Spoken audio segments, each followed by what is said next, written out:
Bem-vindos a mais um episódio do Bate-Papo Linguístico. Eu sou a Yandê e hoje a gente encerra o capítulo de 2025 do nosso podcast num clima de celebração e recomeço. Tenho a honra de receber aqui quem é a alma desse projeto, ele que dá voz, musicalidade e sentimento. Clodinho. Clodinho, obrigada por topar estar aqui nesse fechamento. Quero já começar sem enrolação. Para você, o que esse fim de ano trouxe de lição? Oi, Ayandê. Sempre um prazer, obrigado pelo convite. Olha, o ano ensinou que fechar ciclos não é só riscar datas no calendário, é mais profundo. Eu senti que encerrar um ano é deixar para trás não só compromissos, mas velhos hábitos, antigas formas de sentir. E aí a gente passa a escolher com mais carinho aquilo que vai levar adiante. Eu abracei a ideia de não carregar peso desnecessário e dar espaço para novas experiências, novas histórias. E olhando para o nosso bate-papo linguístico, qual foi, na sua visão, a escolha mais importante que fizemos em 2025? Para mim, foi apostar na constância com sentido. Sabe, usar línguas, seja português, espanhol, italiano, inglês ou francês. Não só para impressionar ou parecer bacana, mas para realmente criar pontes. Não é uma mistura só estética, é sobre ouvir histórias, tocar corações, transmitir mensagens que fazem sentido para as pessoas, independente da língua. Antes de a gente falar de números, eu quero saber, o que para você confirmou que essa nossa conexão sonora funcionou de verdade? Foram as mensagens do dia a dia. Receber aquele "coloquei a música de manhã para começar o dia melhor" ou "essa faixa me trouxe calma" é o tipo de coisa que não tem preço, sabe? Os números vieram depois, claro, mas ver que a música virou trilha sonora na rotina das pessoas, virou um espaço aconchegante, já é a maior vitória. Mas vamos aos fatos. Tem número bonito para compartilhar desse ano? Tem sim, e eu me surpreendi. Nas plataformas de streaming, especialmente no Spotify, passamos de 7 mil ouvintes e mais de 19 mil streams ao longo do ano. Fora que, recentemente, 96% das audições vieram de quem está sempre com a gente, mostrando que formamos mesmo uma comunidade fiel. É muito bonitinho perceber que nossas faixas viraram literalmente um lugar de encontro para quem escuta.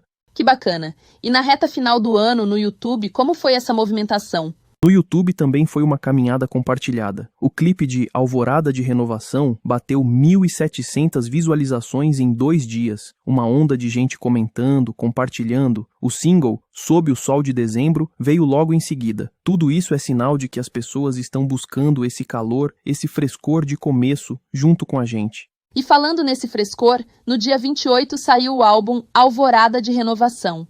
Conta pra gente qual é a essência desse trabalho. Qual é a mensagem que ele traz para quem ouve? O Alvorada de Renovação é minha tentativa de responder uma pergunta que muita gente sente, mas nem sempre põe em palavras. Como recomeçar sem apagar o que viveu? O álbum não é sobre grandes explosões de alegria, mas sobre ganhar clareza, sabe?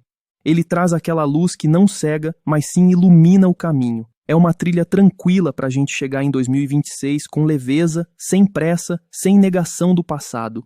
E tem uma coisa especial nesse disco, né? Ele faz uma travessia por vários idiomas. Me guia rapidinho por essa jornada linguística do álbum?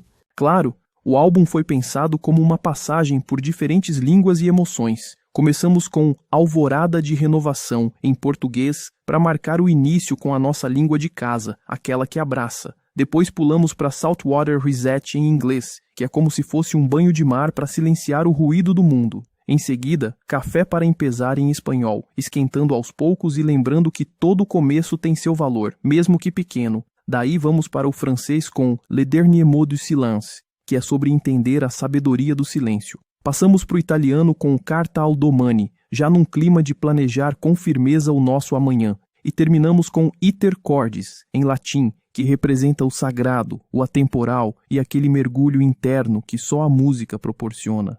Nossa, é praticamente dar uma volta ao mundo sem sair do sofá. Eu achei realmente emocionante essa construção, e dá para ver nas reações do público que esse cuidado fez diferença. Acho que a magia do processo está justamente aí. Cada faixa é quase como uma estação, um lugar onde a gente pode parar, observar, se reconhecer. E no final das contas, a viagem acontece do lado de dentro, não importa qual seja a paisagem de fora. Pra gente encerrar, Clodinho, eu queria que você deixasse seu recado para todo mundo que fez esse projeto respirar em 2025. Com todo carinho, meu recado principal é gratidão. Muito obrigado a cada pessoa que escutou, comentou, compartilhou, incluiu uma música na sua rotina, recomendou pro amigo, salvou na playlist. Vocês literalmente transformaram um sonho independente numa verdadeira comunidade de troca e acolhimento. Então, minha missão pro fim de ano é: quem ainda não ouviu, vai lá acessar o álbum Alvorada de Renovação nas plataformas e depois conta pra gente qual faixa mexeu mais com você. Linda mensagem, Claudinho. E pro ano que vem, o que a gente pode esperar do bate-papo linguístico? Olha, Ayandê, pro ano que vem é certeza. Vem mais música, mais línguas e, principalmente, mais presença real, mais encontros sinceros. Quero levar tudo o que aprendemos, multiplicar vozes e emoções e desejo um começo de ano novo cheio de luz para você e para todo mundo que faz parte dessa família. Que venha uma alvorada de renovação para todos nós, então. Muita música, muita conexão e muitas histórias bonitas pela frente. Obrigada a você que nos ouviu até aqui. Continue com a gente em 2026. Se reinvente, se acolha. Até lá, pessoal!